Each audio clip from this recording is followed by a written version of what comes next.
Objection घेण्याची मुदत जरी संपली असेल तरी 1700 झाडं वाचवण्याचा आपला हा लढा सुरूच आहे।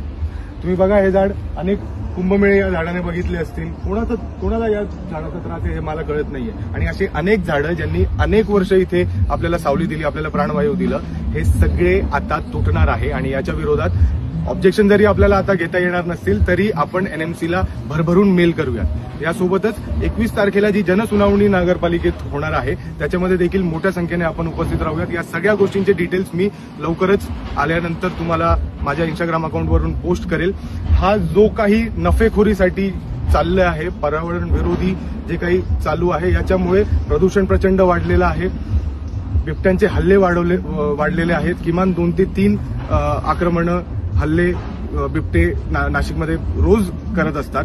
यासोबतच हवामान जो आहे तो प्रचंड बदलतो आहे। आणि हे सगळं जर आपल्याला वाचवायचं असेल, आपलं नाशिकची जी ओळख आहे ते म्हणजे आपले झाडं, आपलं पर्यावरण, आपलं क्लायमेट, ते आपल्याला जपायचं आहे।